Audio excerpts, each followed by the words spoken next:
Assalamualaikum warahmatullahi taala wabarakatuh. Perkenalkan, nama saya Ahmad Asri Hasan. Saya dari Prodi Ekonomi Syariah. Di sini saya akan mempresentasikan tentang kedudukan atau fungsi hadis, yang dimana ini tentang hadis ahkam. Yang pertama, mengapa hadis ahkam memiliki posisi yang sangat penting setelah Al-Quran dalam penetapan hukum Islam? Menurut saya hadis ahkam itu sangat penting karena menjadi hukum kedua setelah Al-Quran, karena banyak hukum dalam Al-Quran yang sangat atau bersifatnya itu sangat umum sehingga memerlukan penjelasan dari hadis. Contohnya, Al-Quran memerintahkan salat, tetapi tata cara sholat itu dijelaskan melalui hadis Nabi Muhammad SAW dalam kehidupan sehari-hari, dan umat Islam menjalankan ibadah itu berdasarkan tuntunan hadis tersebut. Yang kedua, bagaimana peran hadis ahkam sebagai penjelas ayat-ayat Al-Quran yang masih bersifat umum? Hadis ahkam berfungsi sebagai penjelas atau pemerinci dalam mempertegas hukum yang ada dalam Al-Quran. Contohnya, atau semisal di dalam Al-Quran itu memberitakan zakat, tapi di dalam hadis itu menjelaskan nisab, kadar, dan jenis harta yang wajib dikeluarkan atau yang wajib dizakati, sehingga dapat diterapkan secara tepat dan sesuai dengan hukum syariat Islam.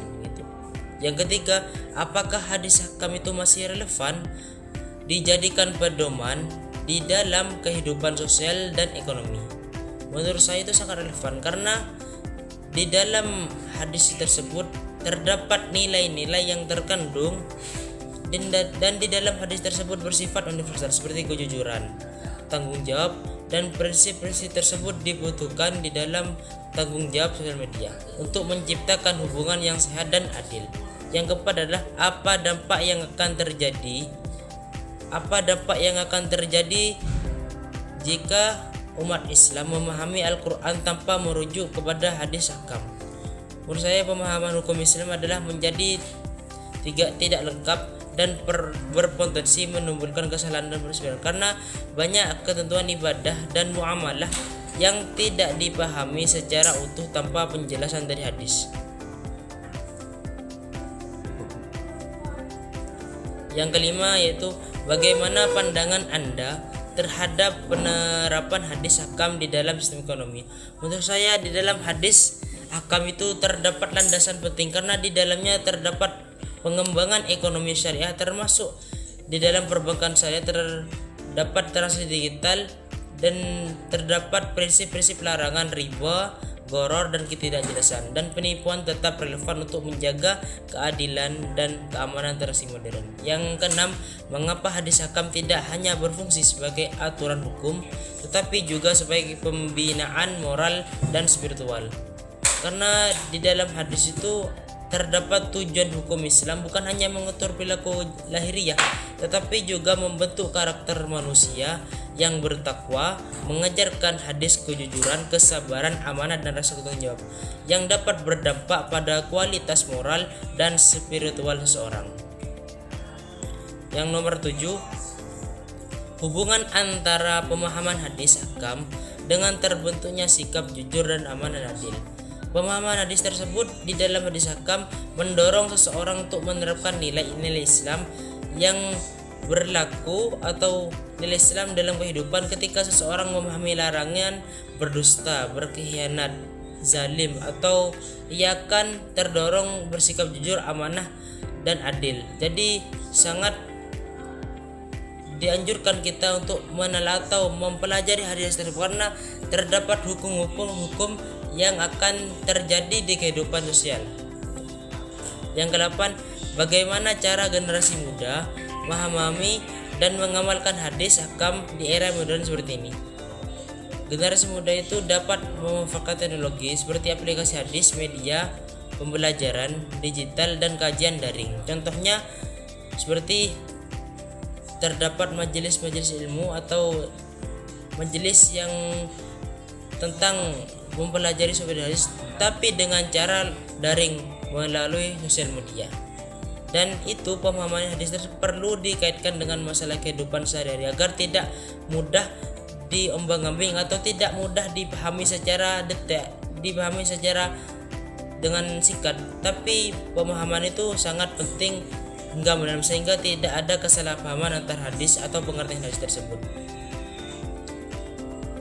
Yang kesembilan, apakah semua hukum dalam hadis ahkam harus diterapkan secara tekstual atau perlu dipahami secara kontekstual?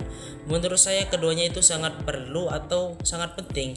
Hukum yang bersifat tetap dan berkaitan dengan ibadah itu tetap diterapkan atau dapat diterapkan tekstual, sedangkan hukum yang berkaitan dengan kondisi sosial dan muamalah perlu dipahami secara kontekstual agar tetap sesuai dengan perkembangan zaman tanpa menghilangkan prinsip syariat di dalam kehidupan tersebut. Yang 10, pentingnya mempelajari hikmah di balik hukum-hukum di dalam hadis ahkam. Mempelajari hikmah hukum membantu seseorang memahami dan mengetahui hukum-hukum syariat sehingga pelaksanaan lebih sadar dan ikhlas. Dan dengan memahami manfaat suatu hukum, seseorang tidak hanya menjalankan dengan kewajibannya tetapi juga sebagai kebutuhan untuk kebaikan dirinya dan masyarakat. Jadi sangat penting dalam mempelajari hikmah di balik hukum hadis tersebut. Yang 11, nomor 11 ini, sejauh mana hadis ahkam dapat menjadi solusi terhadap problem yang berada di sosial media atau di sosial modern seperti kali ini. Hadis ahkam ini memiliki kontribusi yang sangat besar khususnya di zaman modern sosial media ini, karena dapat mengatasi masalah seperti korupsi, penipuan dan ketidakadilan. Jadi nilai kejujuran, amanah dan tanggung jawab itu dapat diajarkan atau dapat diperoleh dari hadis tersebut dan dapat menjadi landasan etika dalam kehidupan pribadi maupun sosial gitu. Baik, yang nomor 12 adalah pentingnya keseimbangan antara ketaatan terhadap hukum syariat dan toleransi. Ketaatan terhadap masyarakat atau terhadap syariat harus berjalan seiring dengan sikap toleransi agar tercipta kehidupan yang damai. Islam itu mengajarkan keteguhan dalam menjalankan ajaran Islam sekaligus menghormati antara hak dan perbedaan orang. Jadi agar terjadi masyarakat antara toleransi antara satu yang lain, itu kita harus menjaga keseimbangan antara ketaatan dalam hukum syariat dan toleransi. Yang nomor 13 adalah tantangan terbesar dalam menerapkan hadis ahkam di era globalisasi seperti zaman sekarang. Tantangan terbesarnya adalah pengaruh budaya global, arus informasi yang tidak baik atau tidak terfilter secara kecenderungan sebagai masyarakat untuk mengabaikan nilai-nilai agama dan menjadi itu terkikisnya nilai-nilai moral yang terjadi di negara ini. Yang nomor 14, bagaimana cara terbaik mengajarkan hadis ahkam agar tidak terjadi hanya dipahami sebagai materi atau teori. Jadi menurut saya itu hadis ahkam itu mengandung prinsip keadilan, kejujuran. Jadi di dalam tanggung jawab yang lemah, penghormatan itu ketika kita ingin menjadi sebuah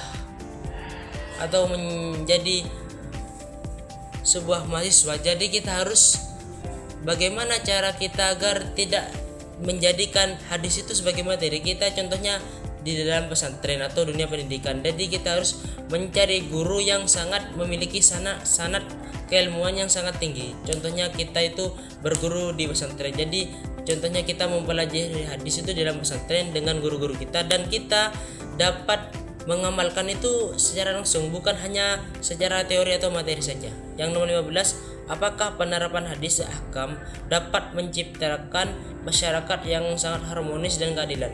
Menurut saya itu iya, karena di dalam hadis ahkam terdapat prinsip kejujuran, keadilan, tanggung jawab dan penghormatan antara hak orang lain. Jadi kita diajarkan bagaimana cara kita bersikap jujur, adil dan tanggung jawab, dan kita bagaimana cara menghargai hak dan bersosial media atau memiliki keadilan yang sangat baik antara muslim satu yang muslimnya. Jadi kita itu sangat penting dalam penerapan hadis ahkam dan sangat dianjurkan mempelajari hadis ahkam.